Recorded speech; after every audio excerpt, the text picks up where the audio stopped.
Bonjour, je suis Kaline. À la fête d'anniversaire de ma nièce, des ballons, un gâteau, des rires, mon mari a soudainement crié « Sors notre fille de cette maison maintenant !» Son visage était pâle, sa voix s'est brisée. Ne pose pas de questions, cours. Je n'ai pas discuté. J'ai attrapé Émilie et j'ai couru, mon cœur battant plus fort que la musique. Je n'avais aucune idée de ce qu'il venait de voir. Mais ce qui s'est passé ensuite a révélé chaque mensonge que ma famille m'avait jamais raconté. Et j'ai réalisé que parfois, le vrai danger est la maison que l'on pensait sûre. Avant de nous lancer, à quelle heure écoutez-vous et d'où nous écoutez-vous? Dites-le moi ci-dessous. Je lis chaque commentaire. C'était censé n'être qu'une fête d'anniversaire de plus. Des ballons dansaient paresseusement au-dessus des étayers, et une bannière pastel sur laquelle on pouvait lire « Joyeux 8 ans », Lily s'étendait sur le porche au panneau blanc de Vera. Des enfants riaient quelque part à l'intérieur, leur voix montant et descendant par éclats, comme une station de radio qui saute. Je me suis garé sur le bord du trottoir, j'ai ajusté l'ourlet de mon chemisier et j'ai jeté un coup d'œil à Émilie dans son siège rehausseur. Prête, j'ai souri. Elle a fait un petit signe de tête, serrant le petit cadeau emballé de papier rose que nous avions fait ensemble la veille. À l'intérieur se trouvait un bracelet de perles de verre et de fleurs sauvages séchées qu'elle avait soigneusement arrangé. Tu penses qu'elle va l'aimer, a-t-elle murmuré. Elle va adorer, lui ai-je dit, même si au fond de moi, je n'en étais pas sûr. Lily avait l'habitude de recevoir mieux. Vera y veillait. Nous sommes entrés dans le vestibule et l'odeur de nettoyant au citron m'a d'abord frappé, piquante et stérile. De la musique flottait depuis la terrasse arrière où les amis de Vera étaient rassemblés autour de verres de vin et de planches de charcuterie. Tout semblait soigné, digne d'une photo, mais sous la surface, l'air était tendu. Vera nous a repérés de l'autre côté de la pièce. Elle s'est approchée lentement, ses talons claquant comme un métronome. Son sourire n'atteignait pas tout à fait ses yeux. « Oh, vous êtes venu ?» a-t-elle dit, comme si elle était surprise. Nous n'aurions manqué l'anniversaire de Lily pour rien au monde, ai-je répondu, forçant la chaleur dans ma voix. Elle a regardé le cadeau dans les mains d'Émilie, puis m'a de nouveau regardé. La prochaine fois, tu pourras simplement l'envoyer par la poste. Pas la peine de faire le trajet. Avant que je puisse répondre, elle s'est retournée et s'est éloignée en flottant vers la cuisine. Je suis resté là un instant, clignant des yeux, avant de conduire Émilie dans le jardin. Les enfants jouaient à un jeu avec de la craie et des baguettes en plastique, mais aucun d'eux n'a regardé dans la direction d'Émilie. Elle s'est assise près des marches, les jambes repliées, en train d'observer. Je me suis agenouillé à côté d'elle. Ce n'est pas grave, ai-je dit doucement, enlevant une feuille de ses boucles. Elle a levé les yeux vers moi. Je t'ai fait quelque chose, maman. De son petit sac à main, elle a sorti une barrette, des perles de couleur ambre montées sur du fil de fer et en forme de feuille. Porte-la quand tu te sens nerveuse, a-t-elle dit. Ma gorge s'est nouée. Merci, ma chérie. Je l'ai clipsée dans mes cheveux, mais au moment où j'ai vu Vera jeter un coup d'œil dans notre direction, j'ai senti une étrange rougeur monter le long de mon cou. Je l'ai déclipsée et l'ai glissée discrètement dans la poche de ma veste. Je détestais ce réflexe, ce besoin de me faire plus petite. Avant, je voulais son approbation, pensais-je, en regardant Vera rire avec un voisin. Maintenant, je veux juste la paix. La fête suivait son cours, des cris perçants, des tintements de verre, des conversations polies. Je me tenais près du buffet, sirotant une limonade qui avait le goût de l'air.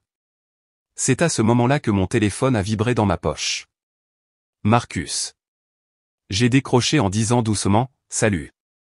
Sa voix était basse mais tranchante, comme si elle avait été traînée sur du gravier. Kaline, écoute-moi attentivement. Sors notre fille de cette maison maintenant. J'ai froncé les sourcils, m'éloignant de la foule. Quoi?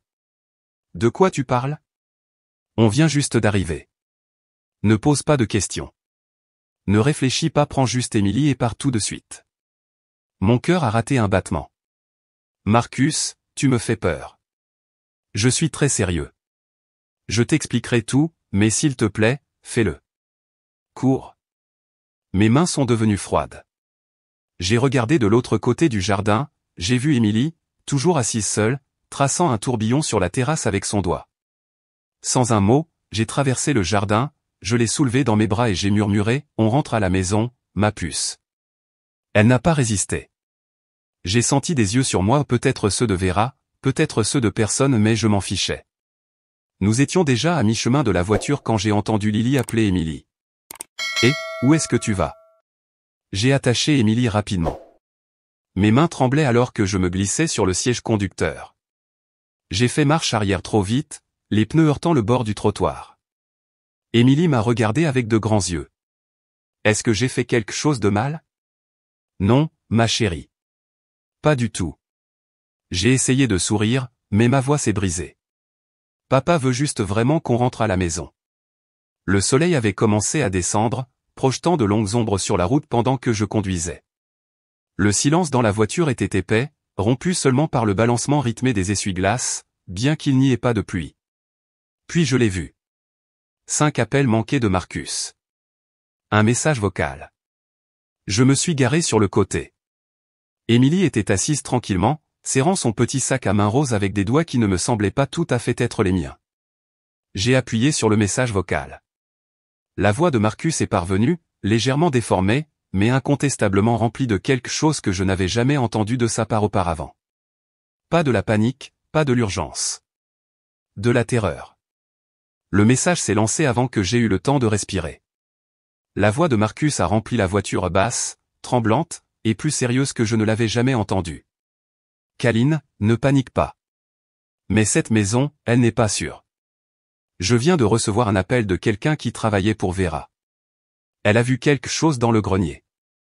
Quelque chose que tu ne croirais pas. Ne retourne pas là-bas. Je suis resté figé, les jointures encore blanches sur le volant. Émilie a bougé doucement derrière moi, fredonnant pour elle-même, inconsciente. J'ai baissé le volume juste assez pour ne pas l'effrayer, mais ma poitrine s'est serrée à chaque mot. Le grenier. J'ai regardé à travers le pare-brise sans rien voir de particulier. Une boîte aux lettres, un lampadaire, une balançoire vide sur le porche de quelqu'un. Toutes des choses qui avaient un sens. Pas ce dont Marcus parlait. Mes doigts ont bougé lentement, relançant le message. Sa voix est revenue, plus tendue cette fois. Elle a dit qu'elle avait vu quelque chose il y a des années. Des caméras, Kaline. Dans les chambres d'amis, cachées. Et pire que ça, elle a dit que Vera n'arrêtait pas de poser des questions sur nous. Toi, Émilie. Je ne sais pas ce qu'elle préparait, mais je ne pouvais pas te laisser rester. J'ai éteint l'écran du téléphone, mais sa voix est restée coincée dans ma tête comme une écharde. Le silence à l'intérieur de la voiture était maintenant assourdissant. Quelques pâtés de maison plus loin, j'ai tourné dans notre rue et je me suis garé dans l'allée. La lumière du porche était déjà allumée. Le camion de Marcus était garé de travers, comme s'il en était sorti précipitamment. J'ai coupé le moteur et j'ai regardé en arrière. Et, ma chérie, ai-je dit doucement. On est à la maison. Émilie a hoché la tête et s'est détachée, grimpant dans mes bras comme elle le faisait quand elle était plus petite. Je l'ai portée jusqu'aux marches de l'entrée, son poids endormi manquant à quelque chose de réel. À l'intérieur, la maison sentait le bois de santal et la lessive. J'ai enlevé mes ballerines et je les posais, la regardant se diriger vers le salon pour se blottir avec sa couverture. Marcus est apparu dans le couloir. Il n'a pas parlé tout de suite, il s'est juste dirigé vers moi, les mains dans les poches, les épaules voûtées comme un homme portant quelque chose de lourd. Je ne voulais pas lui faire peur, a-t-il dit doucement, en jetant un coup d'œil vers Émilie. Tu ne lui as pas seulement fait peur, ai-je répondu, la voix basse mais vive. Tu m'as fait peur. Il a baissé les yeux. Je sais.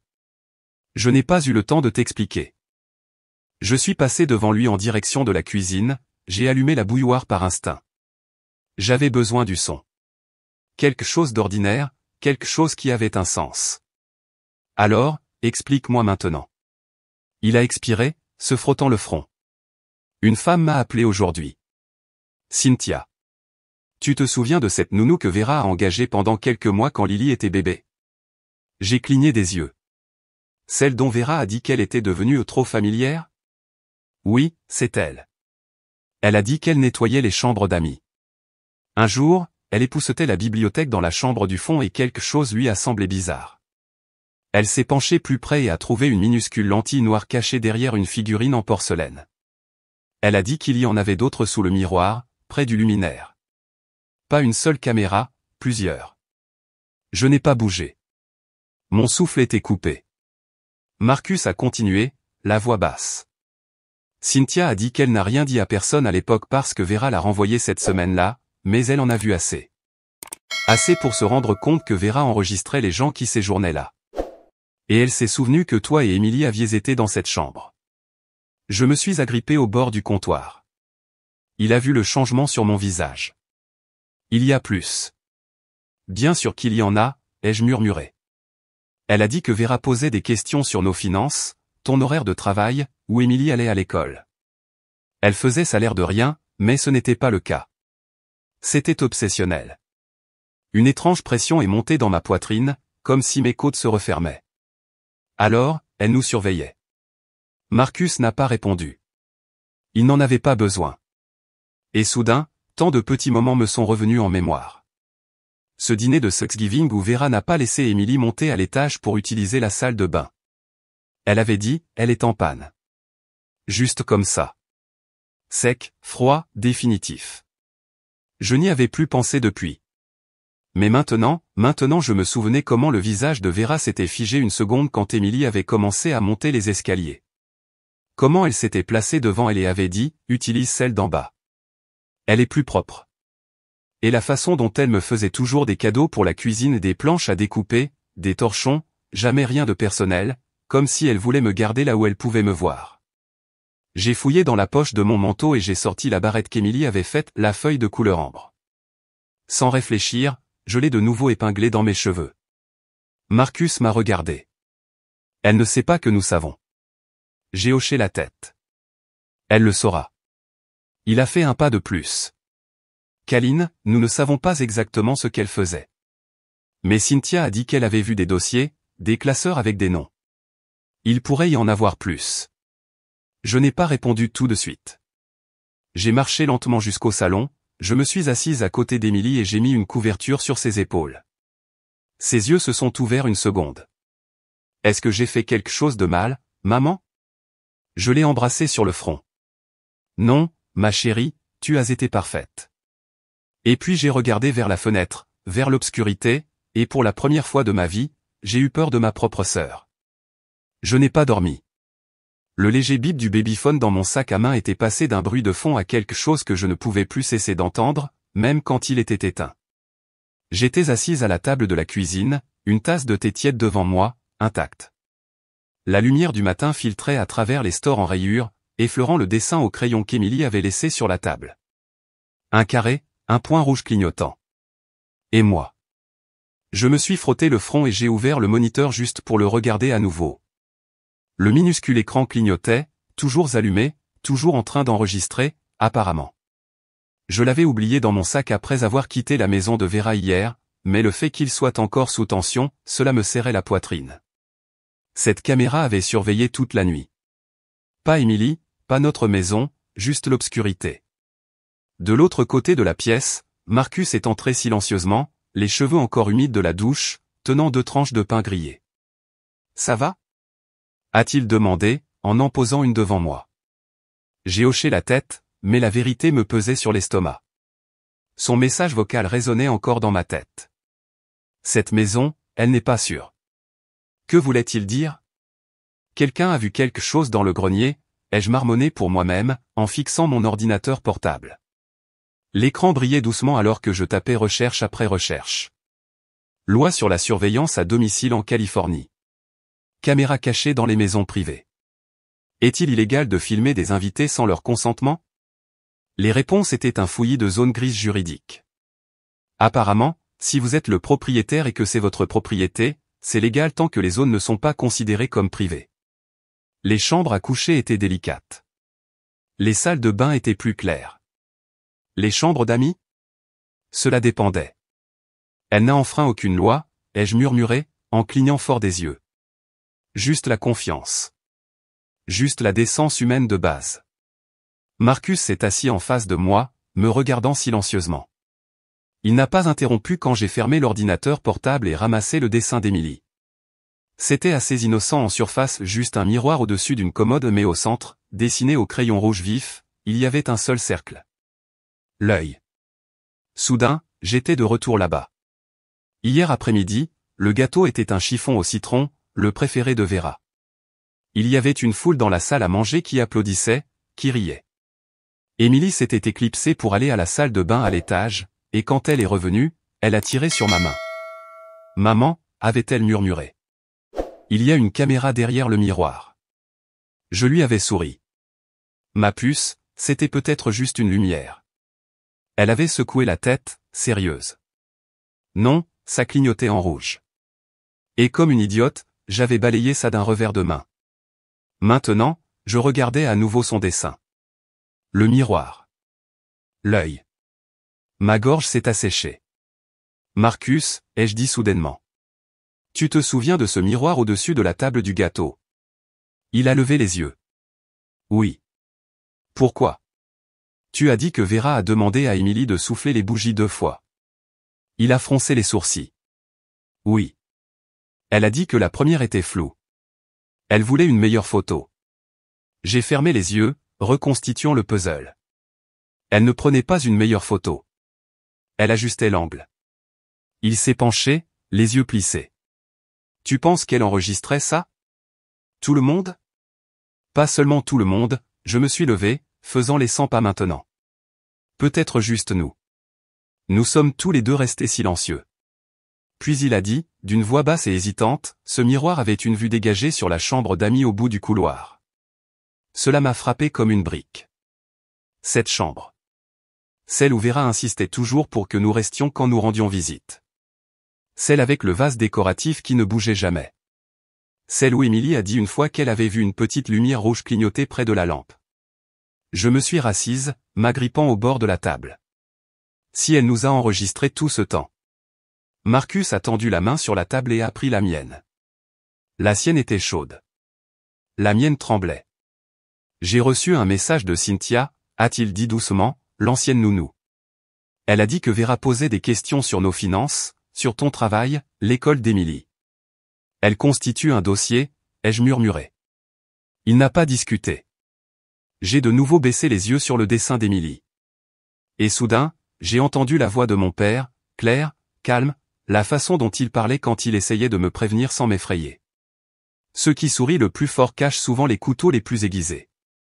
Je pouvais le voir assis au bord du porche, une cigarette à la main, sa voix basse et ferme. Il n'a jamais aimé Vera, il disait qu'elle avait trop de secrets pour quelqu'un qui prétendait être transparent. À l'époque, je la défendais.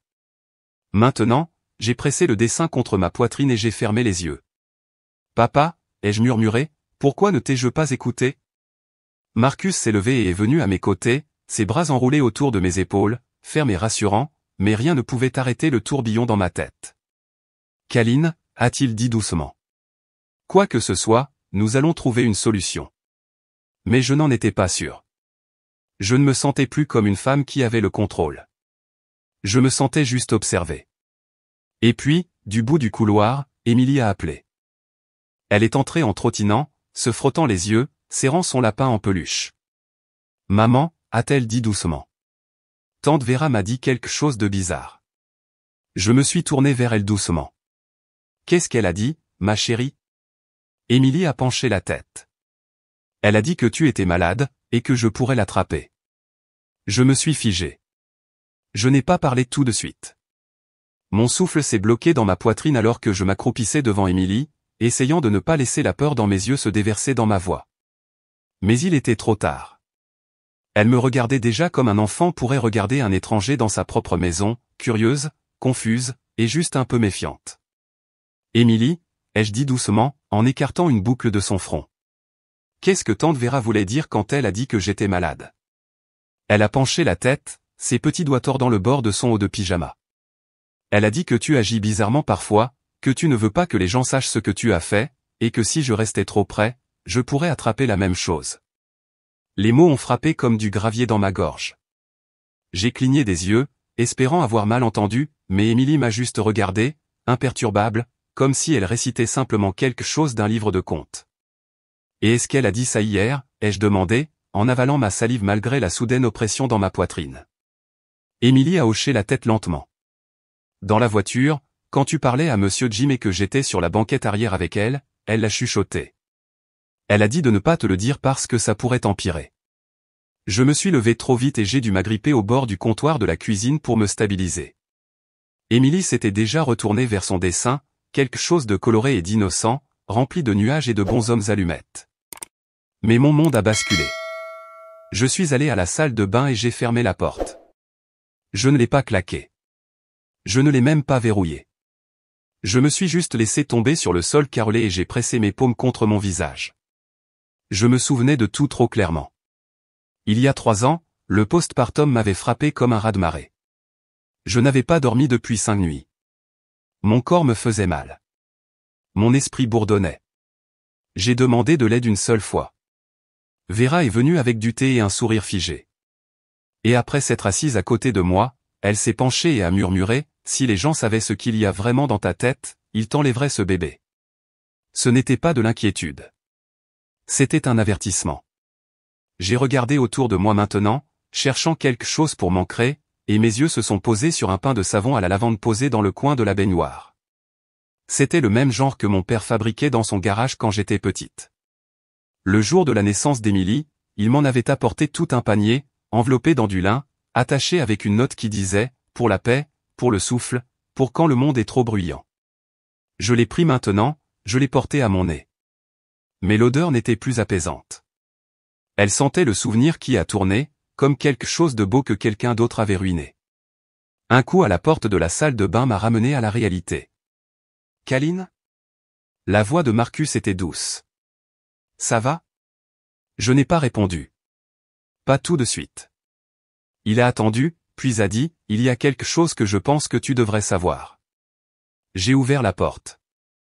Nous nous tenions là dans le couloir étroit, face à face. Son front était plissé comme il l'est quand il lutte contre la culpabilité. « Qu'est-ce que c'est ?» ai-je demandé. L'automne dernier, a-t-il commencé, quand tu étais à Seattle pour cette conférence sur l'art, Vera est passée à l'école maternelle d'Émilie. Mon estomac s'est tordu. Pourquoi faire ? Elle a dit que c'était juste pour dire bonjour, pour apporter des collations. Les enseignantes n'ont pas trouvé ça étrange. C'est de la famille. Je n'y ai pas beaucoup pensé non plus. Mais maintenant. Sa voix s'est éteinte, la prise de conscience s'installant avec un poids que j'ai vu s'abattre sur ses épaules. Je pense qu'elle testait le terrain, voyant quelle influence elle avait sur Émilie, sur le personnel. J'ai pris une lente respiration. Tout s'est mis en place. Les commentaires subtils, les regards de travers, la façon dont Vera planait toujours près d'Émilie lors des événements familiaux, chuchotant des choses que je ne pouvais pas entendre. Elle ne veut pas me ruiner, ai-je murmuré. Elle veut ma fille. Marcus n'a pas discuté. Il a juste détourné le regard. Et c'est là que quelque chose en moi a changé. J'avais passé tellement de temps à essayer de prouver que j'étais stable, capable, une bonne mère. Mais il ne s'agissait jamais de ça. Vera avait pris sa décision. Elle avait juste planté des graines, attendant qu'elles prennent racine. Eh bien, elle pouvait les arroser autant qu'elle voulait. J'en avais fini de jouer en défense. Je suis retourné dans la cuisine et j'ai attrapé mon téléphone. Mes mains ne tremblaient plus. J'ai tapé un message à Mélissa, une vieille amie qui travaillait maintenant dans la conformité des garderies et l'application des licences pour enfants. « Salut, petite question », ai-je écrit. Peux-tu me dire s'il est légal d'installer des caméras dans une maison privée lors d'un événement de garderie sans le divulguer ? Elle a répondu en quelques minutes. Zone grise. Dépend du consentement et de l'emplacement. Pourquoi ? Ça va ? Je n'ai pas répondu. Pas encore. Au lieu de cela, j'ai ouvert mon ordinateur portable et j'ai ouvert mes courriels. Le curseur clignotait dans la barre de recherche, et j'ai tapé les mots lentement, « Service de médiation juridique familiale ». J'ai fermé la fenêtre du navigateur en retenant mon souffle, les mots « au service de médiation juridique familiale » résonnant encore dans ma tête. Mais alors que l'écran bleu s'estompait vers le noir, autre chose s'est installée en moi. Quelque chose de plus lourd que les termes juridiques et les menaces de garde. Le silence de la maison s'est fait pressant, non pas paisible, mais hanté. Émilie dormait dans la pièce voisine, ses petites jambes repliées sous sa couverture préférée, son lapin en peluche à peine accroché à son bras. Je suis resté là dans le salon pendant un long moment, la lueur de la veilleuse du couloir projetant de faibles ombres sur le sol. Je n'ai pas bougé. Je n'ai pas pleuré. J'ai juste écouté le doux bourdonnement du réfrigérateur et le petit craquement du bois qui se tassait au-dessus, comme si la maison elle-même se souvenait avec moi. Mes pensées ont dérivé vers le jour qui a suivi les funérailles de ma mère. Je portais un chemisier noir qui me serrait trop, mon chagrin me démangeait et m'oppressait au niveau du col. La plupart des invités étaient partis, mais Vera était restée, bien sûr. Elle traînait comme de la fumée dans le couloir pendant que je triais les cartes de condoléances et les arrangements floraux à moitié fanés. « Tu peux garder la maison », avait-elle dit ce jour-là, sa voix si égale, trop étudiée. Mais maman voulait que j'aie le coffre en cèdre. Elle me l'a dit. Ne t'en mêle pas. C'était il y a 15 ans. Et depuis, le coffre était resté dans mon garage, recouvert d'un drap à fleurs, intact, comme un corps à la morgue. Je me suis levé. Mes articulations ont craqué d'être restée assise trop longtemps, mais je ne me suis pas soucié de mettre des chaussures. J'ai traversé la cuisine à pas feutrés, j'ai ouvert la porte du garage et j'ai senti le changement soudain d'air. Plus frais, immobile. J'ai tiré la chaîne de l'unique ampoule suspendue. Elle a vacillé une fois, puis a brillé de manière stable. Il était là, poussé contre le mur du fond sous des étagères de vieux pots de peinture et d'ampoules inutilisées. Le coffre en cèdre. Rectangulaire, lourd. Je me suis penché, mes doigts tremblants alors que j'époussetais la poussière. Le loquet n'avait jamais été verrouillé. Je n'avais juste jamais eu le courage jusqu'à maintenant. Je l'ai ouvert. L'odeur de bois vieilli et quelque chose de légèrement floral s'est élevé. Peut-être de la lavande. Peut-être le temps.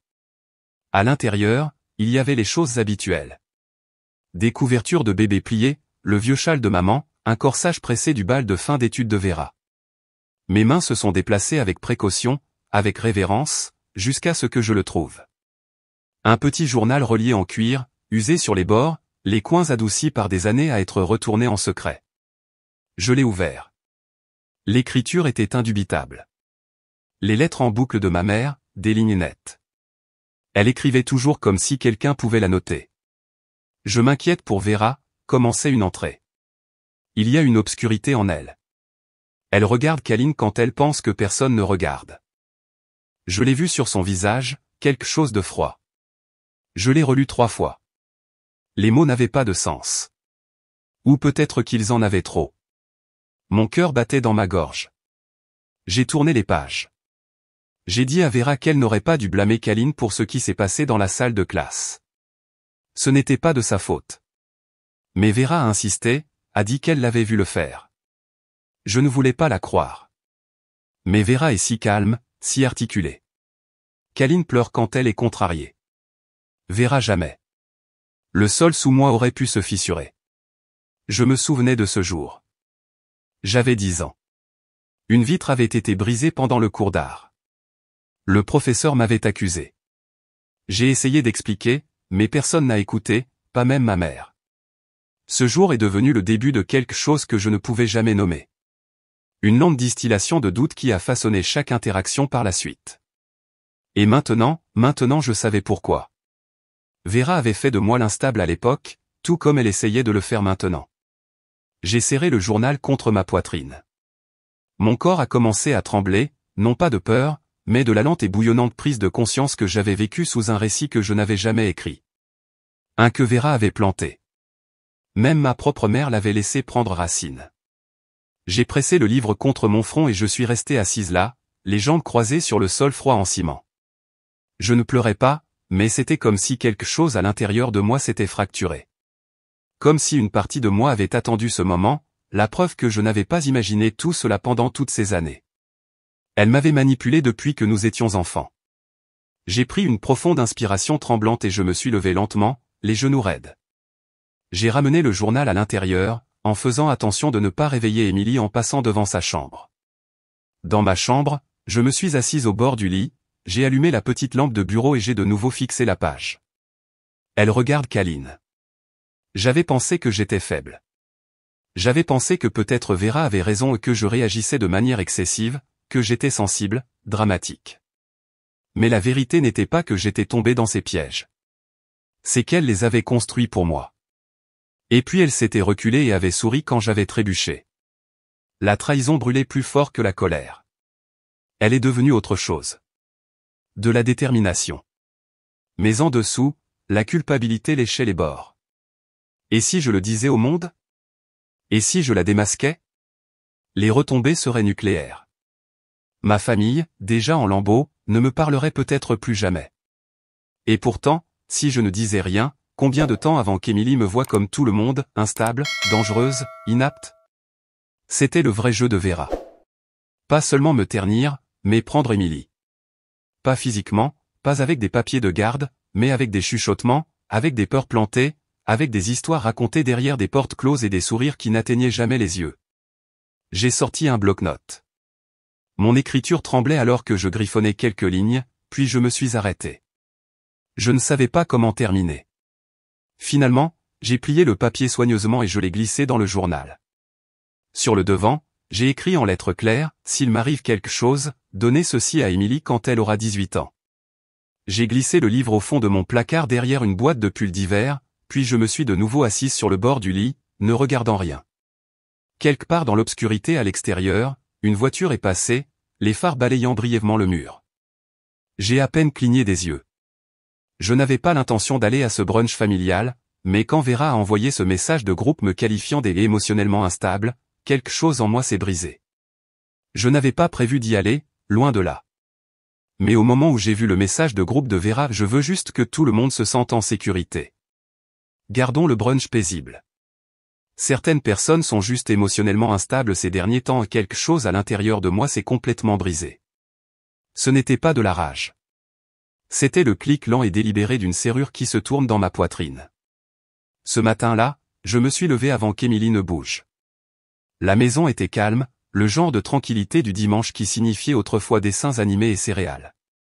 Je me suis brossé les cheveux, j'ai mis mon pull bleu doux, et j'ai écrit une courte note à Émilie, de retour avant le déjeuner. Appelle si tu as besoin de moi. Je t'aime, maman. Le trajet jusqu'au café était court, mais le silence s'est étiré longtemps. Mes doigts tremblaient sur le volant, non pas de peur, mais du poids du choix. Ce n'était pas juste un brunch. C'était un règlement de compte. Le café était l'un de ces endroits de banlieue à la mode avec du bois de récupération et des omelettes hors de prix. Des familles discutaient, des couples riaient doucement autour de leur latte, et puis il y avait notre table. Longue, nappe repassée, trop de fourchettes, et tous les yeux fixés sur moi alors que j'entrais. Je n'ai pas détourné le regard. La voix de Vera a percé le brouhaha. « Oh, tu es venu. » Elle a souri comme quelqu'un qui offre une poignée de main avec une aiguille cachée dans sa manche. Une place avait été laissée pour moi, prévisible, la chaise bancale au bout. Pas de coussin, à une bonne distance de 5 pieds du reste du groupe. Je n'ai pas fait de commentaires, je l'ai juste tiré et me suis assise lentement, pliant ma serviette avec soin. « Qu'est » a dit tante Colline avec une surprise polie, son sourire n'atteignant pas tout à fait ses yeux. « C'est si bon de te voir. » a marmonné oncle Mitch, plus intéressé par son café. Puis le spectacle a commencé. Vera a joint ses mains délicatement, comme une invitée de talk-show prête à être applaudie. « Vous savez, » a-t-elle commencé, en regardant tante Colline, « c'est si important que nous reconnaissions tous la santé mentale de nos jours. Certaines personnes traversent des épreuves et ne réalisent pas qu'elles ont besoin d'aide, surtout quand des enfants sont impliqués. » Tante Colline a hoché la tête lentement, les sourcils légèrement froncés. « Eh bien, bien sûr. Les enfants captent tout. » J'ai gardé mon regard sur le beurrier. Mes jointures étaient blanches autour de ma fourchette, mais ma voix est sortie calme. « Voulez-vous que je parle maintenant, ou après le dessert ?» Tout s'est figé. Une fourchette a cliqueté. Oncle Mitch s'est arrêté en pleine bouchée. Même la serveuse s'est immobilisée derrière moi. Vera a penché la tête. « Pardon ?» Je me suis levé. Mes mains ne tremblaient plus. Quand quelqu'un vous traite d'instable, ai-je dit clairement, c'est souvent parce qu'il a besoin de vous discréditer avant que vous ne disiez la vérité qu'il a peur d'entendre. J'ai fouillé dans mon sac à main et j'ai sorti le mince journal en cuir, ouvert à la page que j'avais marquée dans le noir. Ce n'est pas le mien. C'est l'écriture de maman. Elle a écrit, et je cite, « Je m'inquiète pour Vera. Il y a une obscurité en elle.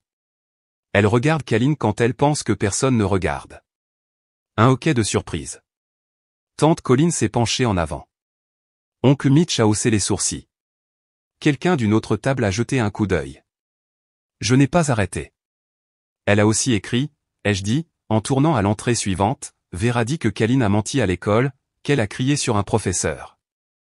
Je veux croire Câline, mais Vera est toujours si calme, si raisonnable. J'ai regardé directement Vera. Tu répètes ce récit depuis que nous sommes enfants. Son visage s'est figé juste une seconde. Puis elle a laissé échapper un rire court et cassant. C'est ton idée de l'éducation? A-t-elle lancé, déterré des pages du journal d'une femme morte? Tu veux utiliser des fantômes pour élever ta fille? Elle a fouillé dans son propre sac, toute sa contenance s'étant maintenant envolée. Parlons de ton éducation, Kaline. Elle a levé son téléphone et a appuyé sur play. Et voilà, ma propre voix d'il y a des années, brisée, désespérée. S'il te plaît, Vera, je ferai n'importe quoi. Laisse-moi juste la voir, s'il te plaît. Le sanglot dans ma gorge de cet appel a résonné dans le café. Mon visage a rougi. Je pouvais sentir chaque paire d'yeux fixés sur moi. Est-ce que ça ressemble à quelqu'un d'assez stable pour élever un enfant? A-t-elle demandé froidement. J'ai dégluti difficilement, j'ai baissé les yeux, puis je les ai relevés. Ce message vocal, ai-je dit, ma voix égale, datait de 2019. Je venais de sortir de l'hôpital après une crise d'épilepsie. Je ne pouvais pas parler pendant 3 jours. Je n'avais personne. Et oui, j'ai supplié parce que je suis une mère, et je n'ai plus honte de ça. J'ai fait un petit pas en avant. Mais toi, tu utilises ce moment pour me contrôler, et ça, je l'ai regardé directement, devrait te faire honte. Vera a ouvert la bouche, mais rien n'est sorti. J'ai sorti une enveloppe scellée de mon sac et je l'ai placée devant son verre d'eau. Ce sont les formulaires de tutelle que j'ai soumis. Mon avocat prendra contact. Et puis j'ai ramassé mon sac à main, j'ai redressé mes épaules et je suis sorti. La porte du café s'est ouverte avec un doux carillon derrière moi. Je n'ai pas regardé en arrière. Au moment où j'ai atteint ma voiture, mes mains étaient immobiles. Mon cœur était fort mais régulier. J'ai conduit lentement jusqu'à la maison, en prenant les routes de campagne, laissant mon souffle rattraper mon corps. Quand je suis entré, Émilie était assise par terre, des crayons de couleur étalés sur le tapis. « Salut, ma puce », ai-je dit doucement. Elle a levé les yeux et a souri. « Maman », a-t-elle dit, en tendant une feuille de papier pliée. « Je t'ai fait quelque chose. » Je l'ai prise, et quand j'ai ouvert le dessin, mes genoux ont presque fléchi. Quand je suis entré, l'odeur de lavande du diffuseur d'Émilie m'a doucement enveloppé, un petit contraste avec le goût amer qui persistait de ce brunch. Mes chaussures ne faisaient presque aucun bruit sur le parquet alors que je me dirigeais vers le salon. Émilie était par terre, ses feutres et ses crayons de couleur étalés en éventail autour d'elle. « Salut, ma puce », ai-je dit doucement. Elle a levé les yeux, brillants, et a tendu une feuille de papier pliée. « J'ai fait ça pour toi. » Je l'ai prise de sa main, arborant toujours le sourire poli que j'avais gardé depuis que j'avais quitté ce café. Mais à la seconde où je l'ai ouvert, mes genoux ont cédé. Je me suis assise trop vite sur la coudoir du canapé. Le dessin montrait 3 silhouettes, une grande, une petite, et une griffonnée de crayons rouges, violemment, comme effacées dans une frénésie. Des traînées rouges déchiquetées coupaient ce qui aurait dû être une personne. Les 2 autres, un enfant et un adulte, étaient dessinés doucement, presque tendrement. « Ça, c'est moi », a-t-elle dit en montrant la petite silhouette. « Ça, c'est toi. Et ça, c'est celle qui dit que j'ai tort. Celle qui dit que j'ai tort. » Cette phrase m'a frappé comme une gifle. Mon souffle s'est coupé dans ma gorge. Ce n'était pas nouveau. Quand Émilie avait 3 ans, elle me chuchotait cette même phrase après les visites chez Vera. À l'époque, elle ne pouvait pas l'expliquer. Je pensais que c'était la confusion d'un enfant. Je voulais croire que c'était inoffensif, quelque chose qu'elle oublierait. Mais elle ne l'avait pas fait. Et maintenant, elle avait 6 ans. J'ai posé le dessin sur la table basse, les mains tremblant légèrement. « Émilie, qu'est-ce que tu veux dire? Celle qui dit que tu as tort ?» Elle a gratté une tache sur sa manche. Elle me dit que mes souvenirs sont en désordre, que je me souviens mal des choses. Mais ce n'est pas vrai. Je me souviens du couloir, du bruit fort, des ongles rouges brillants. Mon estomac s'est noué. Des ongles rouges. Vera. Elle a toujours porté ce même vernis rouge brillant. Je m'en souviens aussi. Comment il brillait à la lumière de la cuisine chaque fois qu'elle pointait un doigt, généralement sur moi. Comment les lèvres de ma mère portaient la même teinte quand elle me disait de baisser la voix. Comment ma grand-mère a un jour murmuré « Tu as toujours été trop pour cette famille.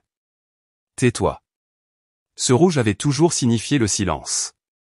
Mais Émilie s'en souvenait, et elle n'était pas confuse. Elle se battait de la seule manière qu'une enfant de 6 ans pouvait le faire, avec des crayons et une honnêteté enfantine et provocatrice. J'ai tendu la main vers la sienne. Tu n'as pas tort, ma chérie.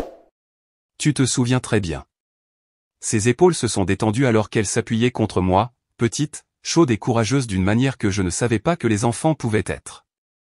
Je me suis levé prudemment, j'ai attrapé mon téléphone sur le comptoir et je suis allé dans la chambre. Je me suis assise au bord du lit, le dessin toujours à la main. Pendant un long moment, je l'ai regardé, rejouant toutes les fois où j'avais douté de moi, laissé passer les choses, me suis dit que j'étais trop sensible. Plus maintenant. J'ai fait défiler mes contacts et j'ai appuyé sur le nom du docteur Jensen. Il a décroché après 2 sonneries. Kaline. Bonjour, ai-je dit, ma voix plus stable que prévu. J'ai besoin de votre aide. Je veux demander la garde exclusive, et je veux que vous témoigniez. Il y a eu une pause à l'autre bout, puis une fermeté chaleureuse dans son ton. Je me demandais quand vous seriez prête. Vous avez tout documenté. Vous n'êtes plus la femme que vous étiez il y a 2 ans. Je sais, ai-je murmuré. Et Dieu merci. Après avoir raccroché, j'ai expiré. Une longue et profonde respiration que je n'avais pas réalisée que je retenais depuis des années. Mais la paix n'a pas duré longtemps. À 20h47, on a frappé à la porte. Pas une gentille frappe de voisin. C'était sec, mesuré. J'ai jeté un coup d'œil par le Judas et j'ai vu un homme en veste bleu marine tenant une enveloppe plate. Livraison pour Kaline Porter, a-t-il dit quand j'ai entrouvert la porte. J'ai signé, j'ai refermé la porte et je l'ai ouverte sur le canapé. C'était une lettre de mise en demeure de l'avocat de Vera. Des accusations de manipulation émotionnelle, de diffamation, d'instrumentalisation d'un mineur. J'ai lu à haute voix, les sourcils se haussant à chaque phrase. Émilie a jeté un coup d'œil du coin de sa chambre. Est-ce que tout va bien, maman? J'ai glissé la lettre sous un livre. Ça ira, ma puce. Ça ira vraiment. Je suis resté là un moment de plus, laissant le poids de cette phrase s'installer dans ma colonne vertébrale. Vera avait peur. C'est pour ça qu'elle se déchaînait comme ça. Et les gens qui ont peur font des erreurs. Cette pensée a allumé quelque chose en moi. Calme, froide et déterminée. Après avoir mis Émilie au lit, l'avoir embrassée sur le front et éteint sa veilleuse, je suis retourné dans le salon. Je me suis assise tranquillement, le téléphone à la main, laissant mes pensées s'organiser. Puis une notification a clignoté sur mon écran. Tante Colline. Son message était simple. J'ai vu le dessin. Je te crois. Dis-moi ce dont tu as besoin. Je n'ai pas pleuré. Pas cette fois. J'ai répondu. J'ai besoin d'accéder au registre du trust familial. J'ai besoin de tout ce que tu sais sur les dons de Vera, les comptes que maman n'a jamais répertoriés. Il y a eu une pause, puis une réponse. Déjà commencé. Vérifie ta boîte de réception. Faisons-la tomber comme il faut. J'ai ouvert la pièce jointe qu'elle avait envoyée. C'était un dossier intitulé Dons de Vera, compte introuvable. J'ai cliqué dessus et je me suis penché en avant. La partie avait changé, et je ne jouais plus en défense. Le lendemain matin, je suis entré dans le bureau de Monsieur Préti avec une clé USB, le dessin au crayon d'Émilie, et un silence en moi qui ne tremblait plus. Mes pas étaient fermes, pas lourds. Je n'étais pas là pour prouver quoi que ce soit. J'étais là pour mettre fin à ce qui devait l'être. Il m'a fait entrer dans la salle de médiation avec un signe de tête bref. Vera était déjà assise, les jambes croisées, pas un cheveu de travers. Son blazer avait l'air cher, trop cher pour quelqu'un qui prétendait que ces événements de collecte de fonds étaient entièrement pour les enfants. Elle a souri en me voyant, mais ce n'était pas de la chaleur. C'était du théâtre. La médiatrice s'est présentée, puis a passé en revue les règles, dont aucune ne semblait intéresser Vera le moins du monde. Au moment où elle a été invitée à parler, elle s'est lancée dans une performance. Elle est émotionnellement instable, a dit Vera, en me désignant du geste sans même me regarder. J'ai essayé d'être patiente. J'ai essayé d'être aimante, mais elle crie. Elle isole l'enfant. Elle réécrit le passé dans sa tête et s'attend à ce que le reste d'entre nous joue le jeu. Je n'ai pas dit un mot. Pas encore. Elle pense que j'essaie de l'effacer, a continué Vera, en se touchant la poitrine comme si c'était elle la blessée. Mais la vérité, c'est que Kaline s'effondre depuis des années. J'ai des lettres du docteur Carla Jensen qui l'attestent. Elle a fouillé dans son dossier et a tendu quelque chose sur la table. Fabriqué. Je savais que le docteur Jensen n'avait pas écrit une seule de ces lignes. La médiatrice a regardé du papier à moi. Madame Brox, voulez-vous répondre à cela? J'ai fouillé dans mon sac et j'ai sorti la clé USB. Je voudrais soumettre ceci à la place, ai-je dit. C'est une copie de l'audit du ministère de l'Éducation de l'année dernière sur la fondation de Vera. La page 17 est particulièrement intéressante. Vera a cligné des yeux. Utilisation douteuse des fonds caritatifs, ai-je ajouté. Et une tendance à mal déclarer les dépenses, en particulier les dons provenant de comptes introuvables. Je n'ai pas eu besoin d'élever la voix. La pièce était déjà froide. Même les mains de Vera se sont figées en l'air, comme si son esprit n'avait pas encore décidé de se battre ou de fuir. Puis j'ai sorti le dessin d'Émilie et je l'ai posé sur la table. Elle a dessiné ça hier soir, ai-je dit. Ça, c'est moi. Ça, c'est elle. Et ça, j'ai montré la silhouette rouge et griffonnée, c'est celle qui n'arrête pas de lui dire qu'elle a tort. La médiatrice s'est penchée. Les mots d'Émilie de la veille résonnaient encore en moi comme un hymne. Elle dit que je me souviens mal, mais ce n'est pas vrai. Je me souviens des ongles rouges. Et puis, pour la première fois de toute la réunion, tante Colline a parlé. L'enfant se souvient de tout, a-t-elle dit, sa voix stable. Arrête de faire semblant qu'elle ne le fait pas. Le masque de Vera s'est fissuré. Elle a essayé de se reprendre en sortant sa propre arme, un vieil enregistrement. Granuleux, coupé, mais programmé pour un maximum de dégâts. Je ne voulais pas jouer ça, a dit Vera de façon dramatique. Mais tu m'as forcé la main. Elle a appuyé sur play. La voix d'une femme, ma voix pleurant, tremblant, des mots dans le désordre. Je ne peux pas faire ça. Je dois partir. Je dois aller loin. Je ne veux pas qu'elle me voie comme ça. Cela semblait déséquilibré. Si on ne connaissait pas le contexte, cela sonnait exactement comme Vera le voulait. Elle a menacé de disparaître avec l'enfant, a dit Vera en s'épongeant le coin de l'œil. Je n'ai pas bougé, mais à l'intérieur de moi, ce silence tremblant s'est de nouveau agité. C'était la nuit où je me suis caché dans le garde-manger. Tante Colline s'est levée lentement. Elle a placé une déclaration sous serment devant la médiatrice. J'étais là. Elle s'est enfermée parce que Vera l'a poursuivie dans la cuisine en tenant une bouteille de parfum cassée. Les pleurs? C'était de la peur, pas de l'instabilité. La médiatrice a pris une inspiration, comme si la pièce l'avait retenue pour elle. Et Vera, le visage de Vera s'est tordu juste une seconde, assez longtemps pour révéler ce qu'il y avait sous tout ce vernis. Je me suis retourné vers la médiatrice. Je vais demander la garde exclusive de ma fille, et je vais également ouvrir une procédure pour diffamation et mise en danger d'enfant. Vera a ricané. Tu penses qu'un juge va écouter ce cirque? Je l'ai regardé directement, la voix égale. Et s'ils ne le font pas, alors les médias le feront. La chaise de Vera a grincé contre le carrelage alors qu'elle se levait, ses talons claquant vers la porte comme des coups de feu. Elle ne s'est arrêtée qu'une fois, juste assez longtemps pour lancer par-dessus son épaule, tu n'es qu'une petite fille amère qui n'a jamais grandi. Mais elle avait tort. Je n'ai pas réagi. Je ne l'ai pas poursuivi. Je suis juste resté assise là, respirant, parce que pour une fois, l'air n'était pas rempli de ces mensonges. Alors qu'elle partait, un souvenir a surgi, non invité, tranchant comme du verre. Cette salle de bain à l'étage de la maison où nous avons grandi. La porte toujours verrouillée. Pas de miroir nulle part. Quand j'avais 10 ans, je lui ai demandé pourquoi.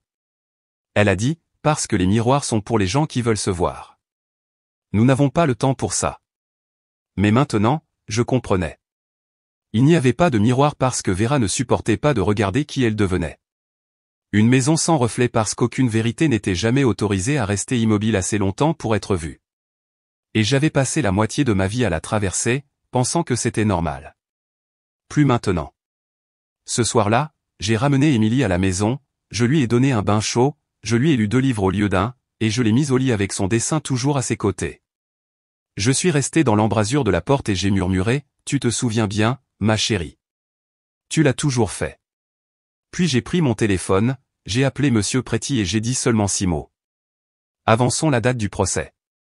Et il a répondu, c'est déjà fait. La date du procès était fixée, mais avant d'entrer dans ce bâtiment aux murs froids et aux yeux qui attendaient, j'ai fait un arrêt discret. Émilie et moi étions assises ensemble sur le sol de sa chambre ce matin-là. Je lui ai noué les lacets pendant qu'elle pressait son front contre le mien. Sa voix était douce mais stable quand elle a demandé « Est-ce que ce sera fini aujourd'hui ?» J'ai glissé un petit paquet en tissu dans mon sac à main et j'ai murmuré « Ça commence à être fini aujourd'hui ». À 9h40, je suis entré dans la salle d'audience familiale du comté, la même clé USB dans la poche de mon manteau et le dessin d'Émilie plié soigneusement entre mes doigts. Monsieur Préti était déjà là, organisant ses papiers. Tante Colline m'a fait un petit signe de tête depuis le banc de la galerie, un café à la main. Elle n'a pas dit un mot, mais elle n'en avait pas besoin. Vera était assise de l'autre côté de l'allée, habillée comme si elle se rendait à un gala de charité, les cheveux bouclés à la perfection, les lèvres peintes d'un rouge stratégique. Son avocat se penchait vers elle, chuchotant des choses que je pouvais deviner sans entendre. Elle ne m'a pas regardé, pas une seule fois. La juge Laram a appelé la salle à l'ordre avec une présence tranquille. Pas de marteau, juste un signe de tête et des yeux calmes qui adoucissaient en quelque sorte les bords de la pièce. Elle a ouvert le dossier sur son banc. Les preuves sont venues en premier. Des états financiers du ministère de l'Éducation détaillant chaque centime des collectes de fonds de Vera qui n'est jamais parvenu au fonds de bourse d'études du district. Puis est venu le bulletin scolaire d'Émilie, une baisse des performances pendant son séjour chez Vera, accompagnée d'une note du conseiller scolaire sur une peur soudaine des espaces sombres et des crises de larmes après les déposes. Ensuite, tante Colline s'est levée et a fait sa déclaration. Elle n'a pas enjolivé. Juste la vérité, stable et dévastatrice. Elle a confirmé la nuit où Vera avait enfermé Émilie dans le placard parce qu'elle n'arrêtait pas de pleurer et les jours où Vera la laissait seule à la maison pour lui apprendre la responsabilité. Puis sont venus les documents vérifiant mes propres antécédents médicaux, l'évaluation d'un conseiller agréé, aucun signe d'instabilité mentale, aucun diagnostic, aucun antécédent de comportement violent. En revanche, les lettres du thérapeute de Vera ont été déclarées irrecevables. La juge a lu à haute voix le rapport de l'enquêteur, le numéro d'identification professionnelle indiqué appartenait à un vétérinaire du Montana. Quand la juge Laram a fini de lire, la salle était d'un silence de mort. Sa décision est venue claire et rapide. J'accorde par la présente à Colline la garde légale et physique complète d'Émilie Carson. Une ordonnance de protection sera mise en place, avec effet immédiat. Vera Carson ne peut approcher, contacter ou tenter de communiquer avec la mineure ou sa mère jusqu'à ce que la situation soit réexaminée lors d'une audience ultérieure. Je n'ai expiré que lorsque j'ai réalisé que j'avais retenu ma respiration tout ce temps. Vera ne bougeait toujours pas. Puis elle s'est lentement levée, m'a regardé pas en colère, pas secouée, juste froide, comme si tout ce qu'elle avait prévu lui avait échappé si silencieusement qu'elle ne l'avait même pas senti. « Tu penses que ça fait de toi une héroïne ?» a-t-elle marmonné, d'une voix basse et amère. J'ai rencontré son regard calmement. « Non, ai-je dit, mais cela signifie que ma fille dort sans peur. » Elle s'est retournée et est sortie. Pas de scène, pas de crise, juste des pas qui s'estompaient hors de la salle d'audience comme la fin d'une chanson fatiguée. Ce soir-là, après que tout a été classé, tamponné et signé, je suis rentré à la maison. Émilie attendait dans l'embrasure de la porte.